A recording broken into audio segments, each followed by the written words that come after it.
অধ্যাপক গোলাম আযমকে ইতিহাসের সেরা বাঙালি বলেছেন। কেন বলেছেন? আপনি আপনার বাবাকে কিভাবে মূল্যায়ন করেন? আমি অনেক মুক্তিযুদ্ধ অফিসারের অধীনে চাকরি করেছি। আমাকে অনেকেই অনেক স্নেহ করেছেন। ২-১ জন আমাকে খুব কষ্ট দিয়েছেন। সেগুলো আপনার বাবার পরিচয়ের কারণে, তাই তো? জি, জি, জি। ভাষা আন্দোলনে সক্রিয় ভূমিকার কারণে অধ্যাপক গোলাম আযমকে তৎকালীন সরকারের নির্দেশে তার যেই রংপুর কায়েম মেডিকেল কলেজে অধ্যাপনার প্রফেশন ছিল, সেটা থেকে বহিষ্কার করা হয়, তাই তো? জি, ১ম এ ৫২ সালে একবার গ্রেফতার করে ২৫ দিন উনি আটক ছিলেন। পরে মুক্তি পেয়েছেন। আপনি উনাকে ভাষা সৈনিক বলেছেন। আমি উনাকে ভাষা সৈনিক বলি না। আমি উনাকে ভাষা সেনাপতি বলি। কারণ উনার যে অবদান আপনি একটা ২য় ব্যক্তি খুঁজে পাবেন না উনার মতো সমান অবদান মনে করি। অধ্যাপক গোলাম আযম কি পাকিস্তানের মন্ত্রিত্ব কখনো অফার করা হয়েছিল? উনি কি সেই মন্ত্রিত্ব কখনো গ্রহণ করার ইচ্ছা করেছিলেন? উনার মতো একজন নির্লোভ, পদবীলোভী মানুষ আমি জীবনে দ্বিতীয় দেখিনি। অধ্যাপক গোলাম আযম উনি ব্যক্তিগতভাবে ক্ষমতার পার্ট হবেন, ক্ষমতাবান হবেন। এইজন্য রাজনীতি করেননি। উনি তাহলে কেন রাজনীতি করেছেন সারা জীবন? উনি দিন প্রতিষ্ঠার জন্য কাজ করেছেন। দিন প্রতিষ্ঠার জন্য গণতান্ত্রিক প্রক্রিয়া যেভাবে করতে হয়। কেউ বলেন যে শেখ মুজিব পরিবারের সাথে গোলাম আযম পরিবারের আত্মীয়তা আছে। আপনারা কি শেখ মুজিব পরিবারের আত্মীয়? সেটা হলে কিভাবে? সেটা না হলে ক্লিয়ার করে দেন আমাদের।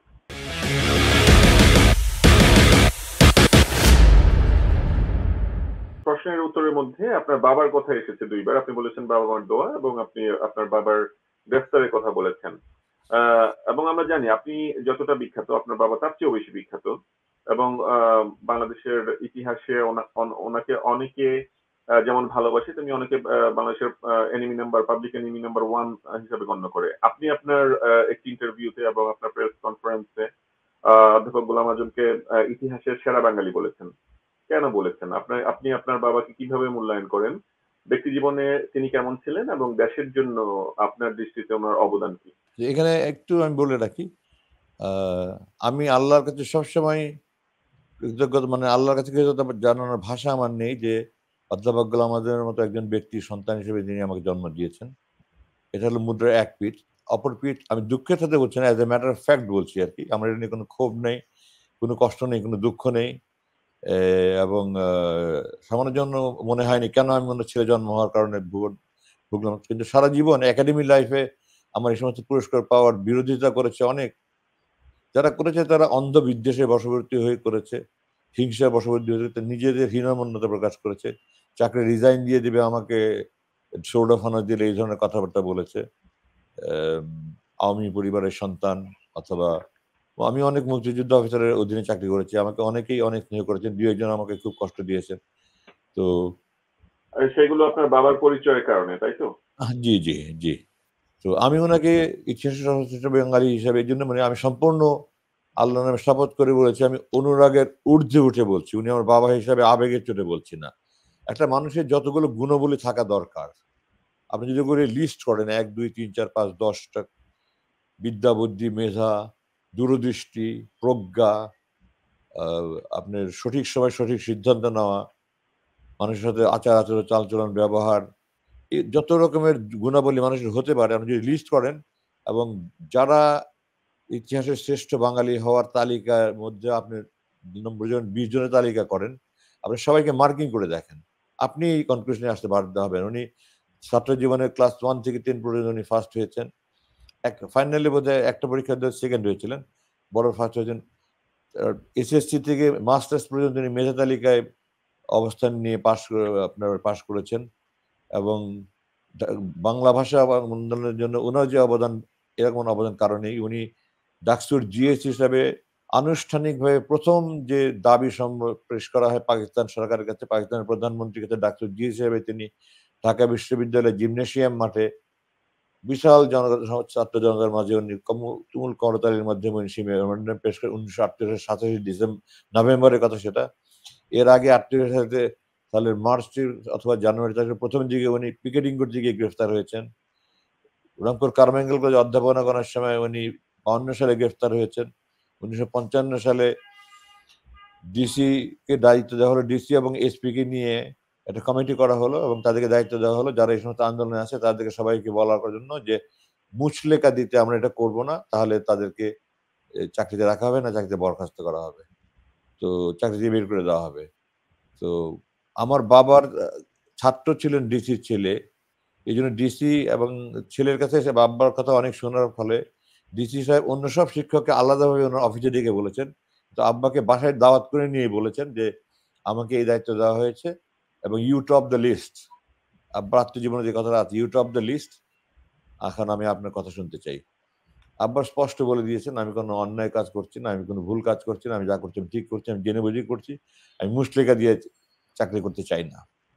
তার 2 দিন পরে ওনাকে গ্রেফতার করে যে আপনার কারাগারে নিয়ে যাওয়া হলো এবং ওনাকে চাকরি থেকে বহিষ্কার করে দেওয়া হলো সরকারের আদেশে। এবং তখন ছাত্র জনতা ছাত্র অভিভাবকদের আন্দোলনে কলেজ বন্ধ করে দেওয়া হলো এবং উনি বন্দি থাকা ওনাকে অবস্থায় রংপুর কারমাইকেল কলেজ থেকে বহিষ্কার করা হয়। জি, মানে কাকতালীয়ভাবে ওনাকেও অন্যায়ভাবে বরখাস্ত করা হয়েছে, আমাকে অন্যায়ভাবে বরখাস্ত করা হয়েছে। জি, জি। এটা তো ওনাকে ঠিক কত সালে বহিষ্কার করা এটা হয়? 1955 সালের ফেব্রুয়ারি মাসের কথা বলছি আমি এটা। এবং মানে ওনার বিরুদ্ধে আবার আবার একটু বলবেন অভিযোগটা কি ছিল তৎকালীন সরকারের, এই পাকিস্তান বাংলা সরকার? ভাষা আন্দোলনের নেতৃত্ব দিতেন উনি। মানে ভাষা আন্দোলন করার কারণে, ভাষা আন্দোলনে সক্রিয় ভূমিকার কারণে অধ্যাপক গোলাম আজমকে তৎকালীন সরকারের নির্দেশে তার যেই রংপুর কারমাইকেল কলেজে অধ্যাপনার প্রফেশন ছিল সেটা থেকে বহিষ্কার করা হয়, তাই তো? জি, প্রথমে 52 সালে একবার গ্রেফতার করে 25 দিন উনি আটক ছিলেন, পরে মুক্তি পেয়েছেন। 55 সালে 1 মাস 25 দিন ছিলেন এবং তখন বরখাস্ত করা হয়েছে এবং ছাত্রজনের আন্দোলনে উনি যেদিন ওনাকে মুক্তি দেওয়া হয় সেদিন রংপুরে 144 ধারা জারি করা হয় যেন ওনাকে ছাত্ররা সম্বর্ধনা দিতে না পারে এবং এসপি নিজে আপনার জেল থেকে ওনাকে গাড়ি থেকে উঠিয়ে ট্রেনে উঠিয়ে দিয়েছে।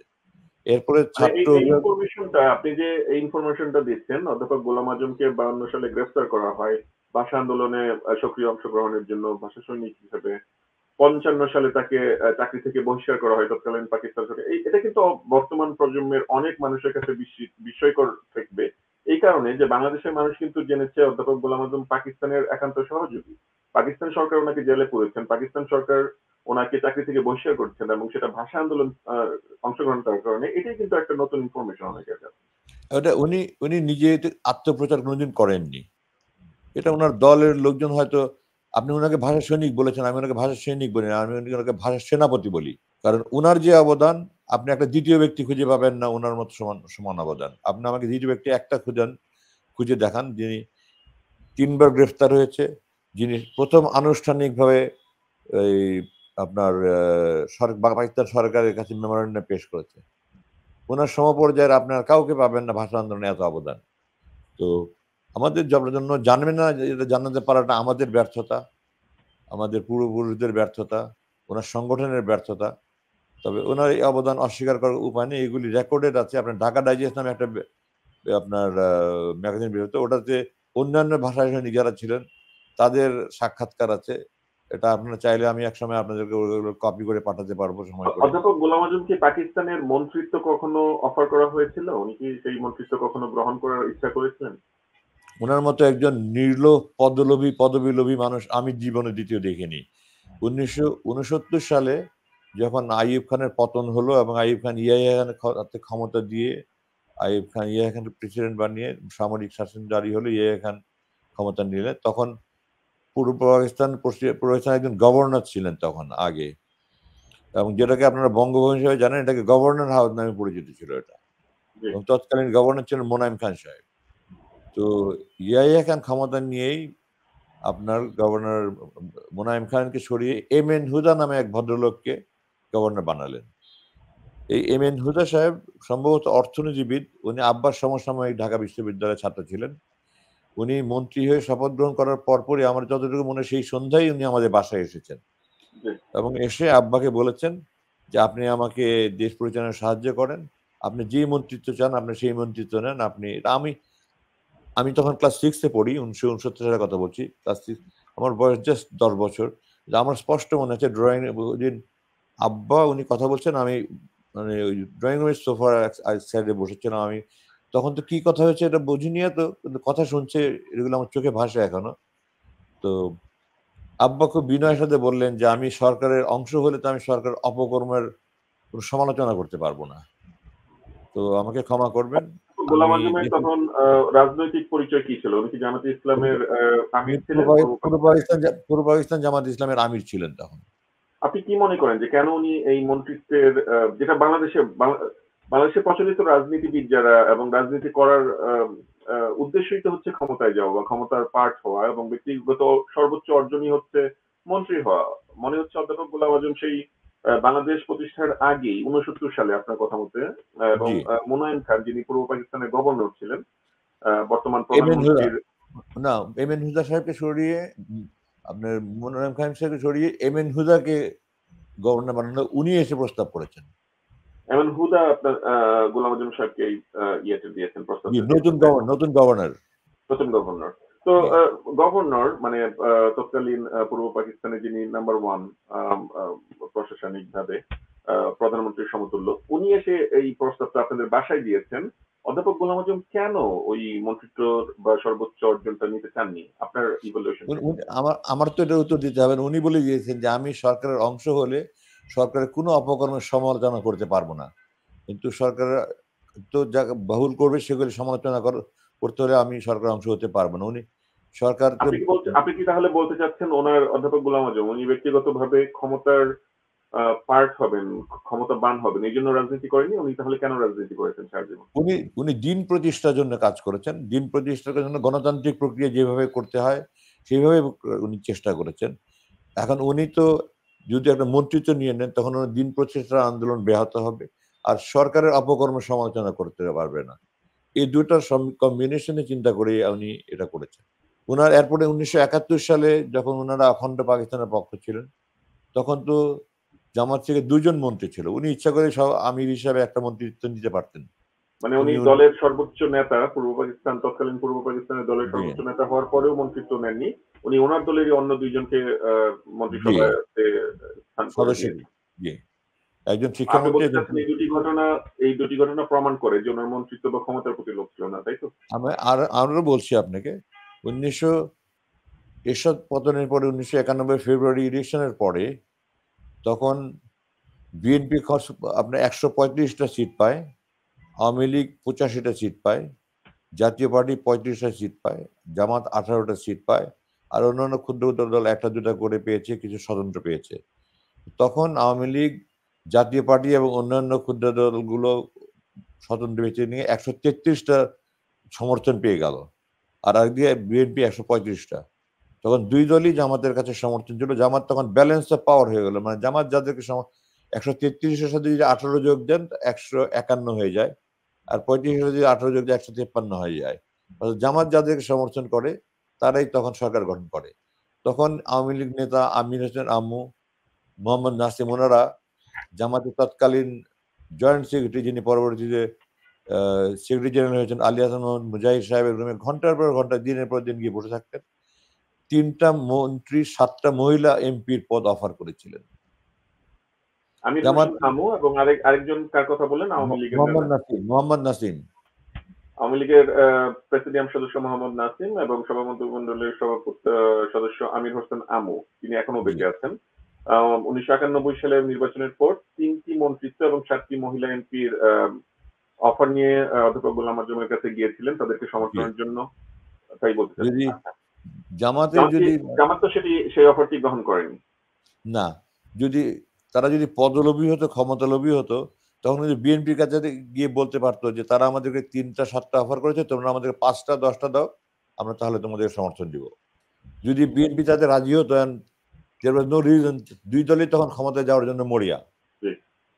বিএনপি যদি সেই জামাতের সেই প্রস্তাবে রাজি হতো, জামাত কিন্তু আবার could come back to Awami League and say তারা আমাদেরকে ৫টা 10টা দিচ্ছে, তোমরা যদি আমাদেরকে আর বেশি দাও, আমরা তোমাদের সমর্থন দেব। এইভাবে কিন্তু বার্গেনিং করার নেগোসিয়েশন করা, যে রাজনৈতিক বোঝাপড়া এবং নেগোসিয়েশন করা, জি, যেটা স্বাভাবিক প্রক্রিয়া। পৃথিবীর ইতিহাসে বিরল যে জামাত কোনো রকমের কোনো শর্ত ছাড়া শুধুমাত্র গণতন্ত্রকে পুনর্বহাল করার জন্য, দেশের সাংগঠনিক প্রক্রিয়া, সাংবিধানিক প্রক্রিয়াটাকে অব্যাহত রাখার জন্য শর্তহীনভাবে জামাত বিএনপিকে সমর্থন দিয়েছে। হুম। সেই একটা সময় ছিল জামাত কিন্তু তখন মন্ত্রী হতে পারতেন, উনি পুরো জামাতের আমির হিসেবে উনি মন্ত্রী হতে পারতেন। এবং জামাতের আমির হিসাবে অধ্যাপক গোলাম আজম মন্ত্রী হতে পারতেন। জি। ব্রিগেডিয়ার এরপর চতুর্থবার জি, আপনার চতুর্থবার আমি আমি বলি চতুর্থবার ২০০১ তো উনি যখন আমার তখন জোট সরকার হলো তখনও কিন্তু উনি মন্ত্রী হতে পারতেন ইচ্ছা করলে। হুম, হুম। উনি কোনোদিন পদবি লোভী মানে বড় কোনো মোহ ছিল না। এমন একজন নির্লোভ লোক, এমন একজন নির্মোহ লোক যিনি শুধু দেশের জন্য ত্যাগই করে গেছেন। কোনোদিন আপনি এই যে কেয়ারটেকার সরকার, এটা কিন্তু উনার ফর্মুলা। কিন্তু উনি নিজে মুখ দিয়ে কোনোদিন বলেন নাই যে আমি বলেছি কেয়ারটেকার। উনি জামাতের ফর্মুলা বলেছেন সবসময়। জামাত বলে উনাকে কেয়ারটেকার সরকারের রূপকার। উনি নিজে থেকে কোনোদিন আত্মপ্রচার করেন না। উনি নিজে থেকে নিজের কোনো কৃতিত্ব নেওয়ার চেষ্টা করেন না। উনি বলেছেন না জামাতের ফর্মুলা। তো উনার মতো অন্যান্য যে সমস্ত জ্ঞান মানে গুণাবলী আছে, একজন যদি আপনি মুসলমান হিসেবে বলেন, আমার দেখা উনি রসুল কোরআনে আছে লাকাদ কানা লাকুম ফি রাসূলিল্লাহি উসওয়াতুন হাসানাহ, তোমাদের মধ্যে রসুলের জন্য রয়েছে উত্তম আদর্শ।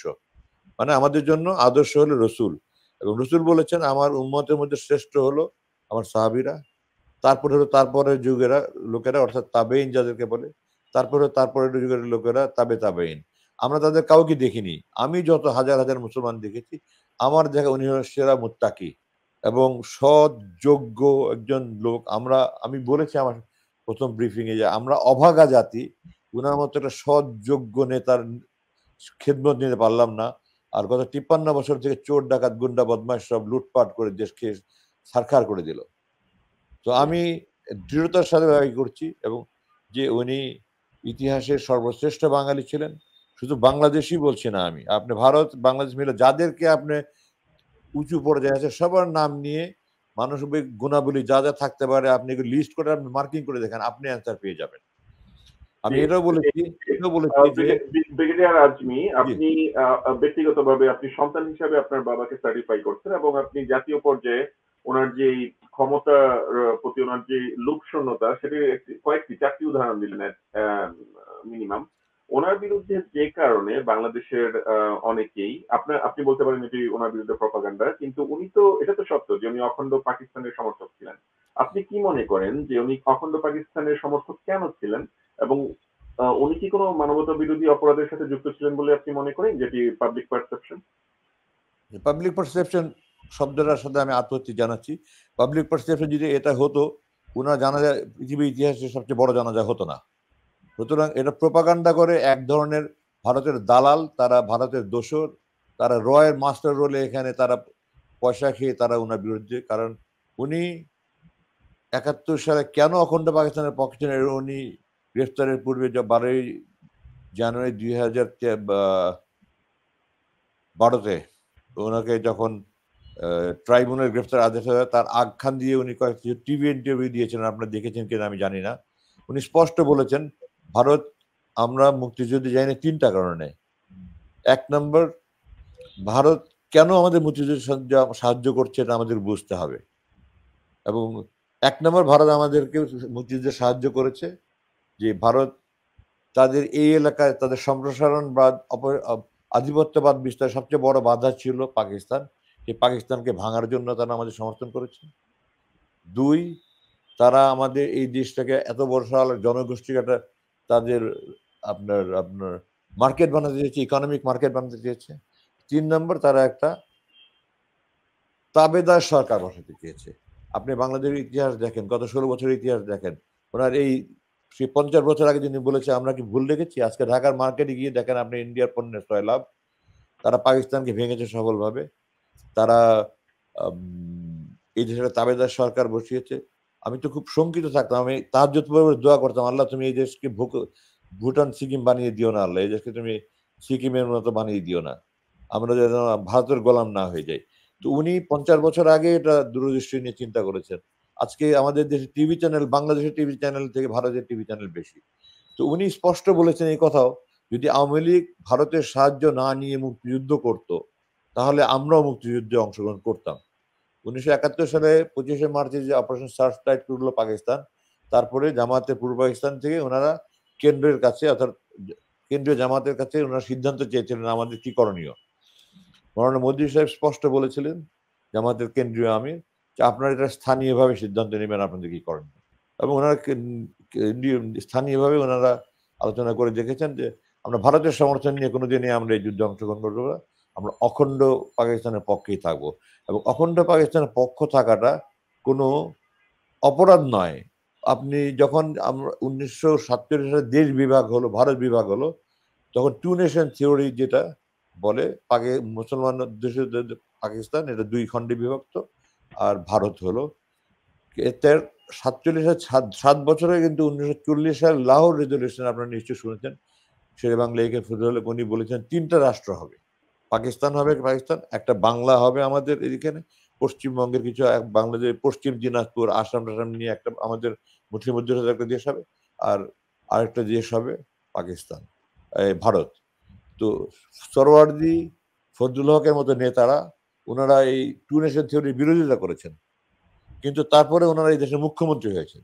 তো একটা রাজনৈতিক কারণে আমার মতবিরোধ থাকতেই পারে, আমি মনে করতে পারি আমার দেশের জন্য যার দেশপ্রেম আছে দেশের যেটা যে মঙ্গলজনক, এবং আমি ব্যক্তিগতভাবে আমি নিজেও টু নেশন থিওরির বিরোধী।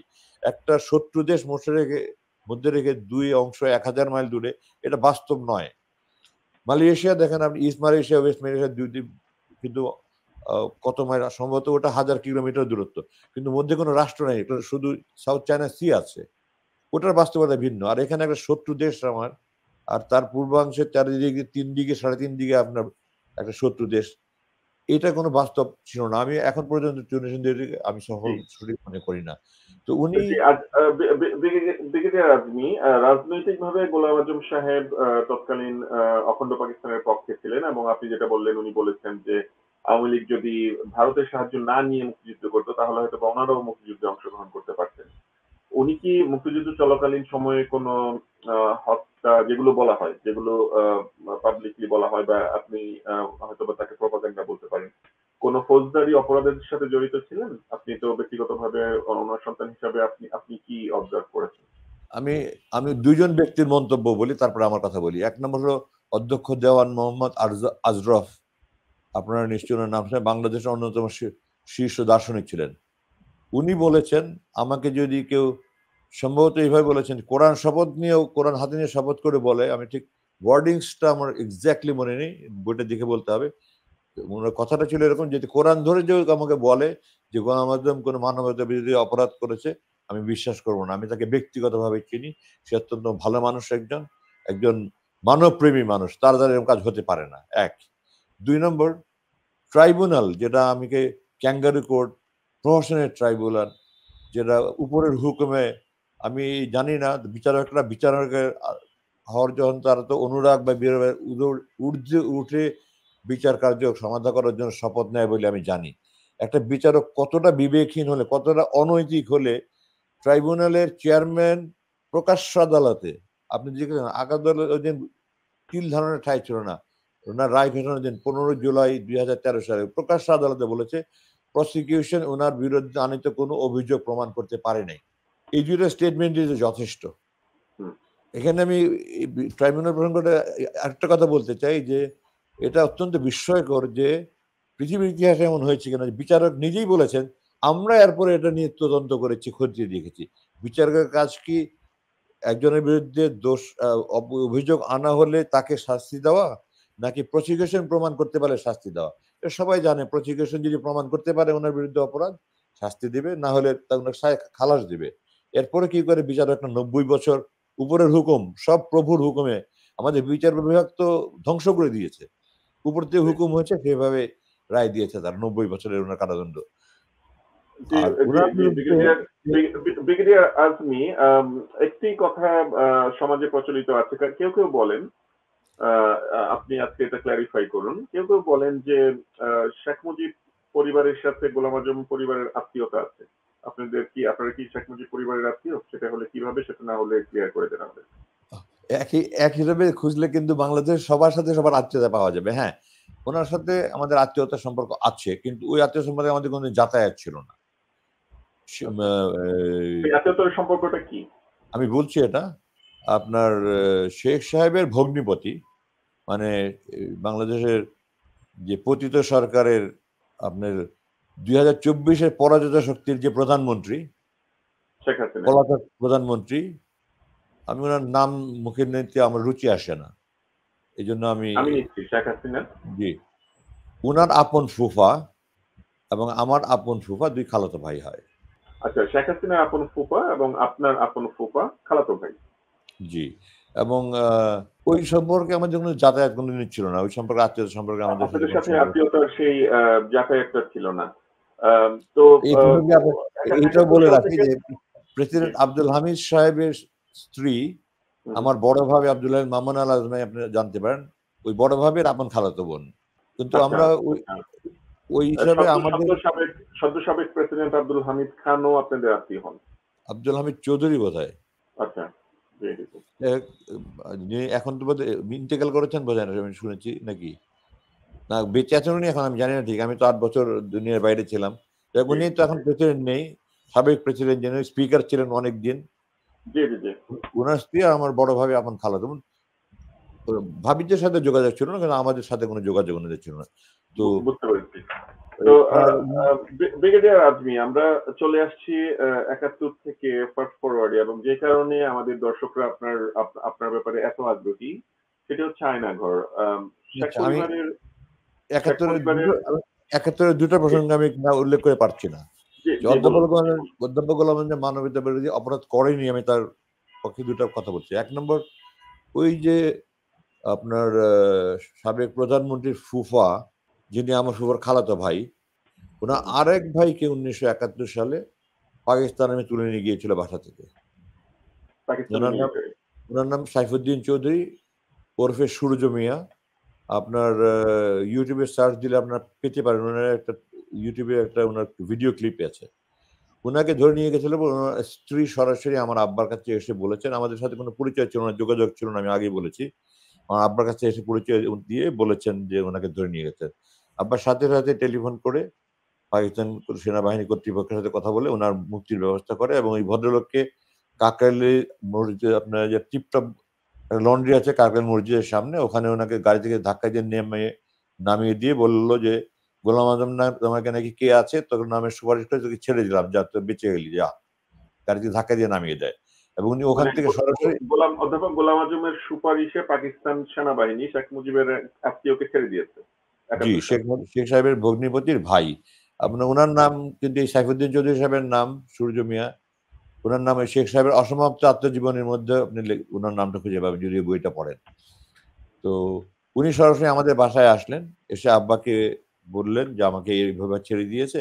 এবং তারপরে উনি উনার শঙ্কা প্রকাশ করলেন যে উনার ৫ টা মেয়ে, ১ টা ছেলে, ৫ টা মেয়ে যুবতী, সবচেয়ে ছোটটা ক্লাস 9 এ পড়ে, তারপরে কলেজ ইউনিভার্সিটিতে পড়ে। আব্বা কোনো দ্বিধা না করে আব্বা বললে, "আপনি আপনার পরিবার নিয়ে আমার বাসায় চলে আসেন।" এবং এই সাইফুদ্দিন চৌধুরী সূর্য মিয়া সাহেব, উনার স্ত্রী, উনার ৫ মেয়ে, ১ ছেলে আমাদের বাসায়, আমার ঠিক মনে নেই কতদিন, আমি তখন ১২ বছর বয়স। কয়েক মাস আমাদের বাসায় ছিলেন, থেকেছেন। আমরা থাকা, খাওয়া সমস্ত আমাদের বাসায় ছিলেন। উনারা যতদিন ইচ্ছে উনারা থেকেছেন। তারপরে আমার পাশে আমার চাচার বাসা ভাড়া ছিল। ভাড়া খালি হয়েছে পরে ওই বাসায় শিফট করেছেন উনারা। সেটি উনি ১৯৭১ সালে ১৯৭১ সালে, জি। আমার মাসটা ঠিক যুদ্ধের মনে সময়। নেই আমার।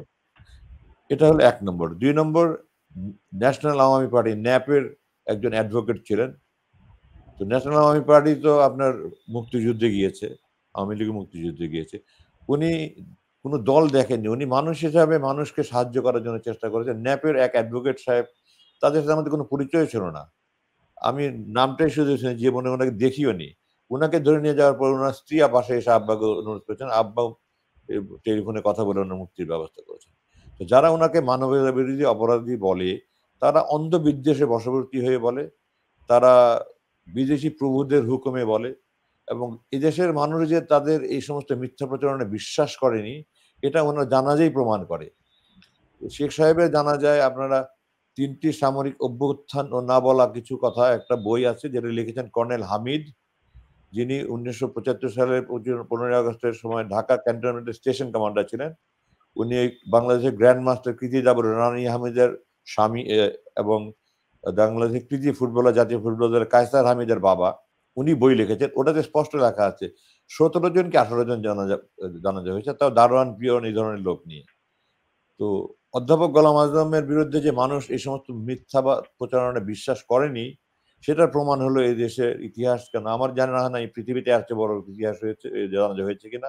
আমার তথ্য মতে, জানা মতে পৃথিবীতে প্রায় ৪,০০০ জানাজা হয়েছে, শুধু মক্কাতেই ১০০ র মতো জানাজা হয়েছে। তো উনার যদি এত বড় খারাপ লোক হতো, কোনদিন এগুলো সম্ভব ছিল না। এবং উনার এই জানাজা এবং উনার লাশ নিয়ে যে বাসা থেকে বাইতুল মোকাররমের মধ্যে বর্ণাঢ্য র‍্যালি এবং এরকম র‍্যালিও কোনো কারোর জানার লাশ নিয়ে হয়েছে বলে আমার জানা নেই। তো যারা উনার বিরুদ্ধে চক্রান্ত করে, ষড়যন্ত্র করে, কুচক্রীরা, তাদের গালে তো এত বড় ওই ঐতিহাসিক জানাজা এবং বর্ণাঢ্য র্যালির পরে তাদের গালে জুতার বাড়ি লাগা উচিত। তাদের অধ্যাপক গোলাম আযমের নাম মুখেই আসা উচিত না। তারপরেও তারা উনাকে নিয়ে কথা বলার ধৃষ্টতা দেখায় কি করে? এদেশের মানুষ তো চোখে দেখেছে, এগুলো আমার কথা না। মানুষ টেলিভিশনে দেখেছে। টেলিভিশনে প্রচার করতে, করতে টেলিভিশনের উপর থেকে অর্ডার দিয়ে লাইভ প্রচার বন্ধ করা হয়েছে। আর আপনারা জানেন কিনা জানি না। আমরা লাশ নিয়ে বাইতুল মোকাররমে পৌঁছার পরে এত বিশাল জনসমাগম দেখে লাইভ প্রচার বন্ধ করে দেওয়া হয়েছে। তো এগুলো সমস্ত অপপ্রচার। ট্রাইব্যুনালে বলেছে তারা যে কোনো প্রাচ্য হিসেবে প্রমাণ করতে পারেনি। আমার বাবার সাক্ষাৎকার আব্বা বলেছেন এগুলো অপবাদ। উনি জনসমক্ষে গেলে মানুষ উনার কথা শুনলে যে মানুষ যে অভিভূত হয়ে যাবে, মানুষ উনার পিছনে পাগলের মতো ছুটে আসবে, এইটার কারণেই উনাকে যেন সামনে আসতে না পারে, এটা ভারতের প্রোপাগান্ডার একটা অংশ হিসাবে এই কাজটা করা হয়েছে। আপনি দেখেন ১৯৭৮ সালে উনি জীবনের ঝুঁকি নিয়ে দেশে ফিরেছেন এবং একটা ১৯৭১ এর ধ্বংসাবশেষ থেকে উনি এই দলটাকে গড়ে তুলেছেন। এখন বর্তমানে এই দলের কি অবস্থা? এই দেশের জনগণ জানে, আপনারা জানেন। তো এগুলো সমস্ত অপপ্রচার, মিথ্যাবাদ।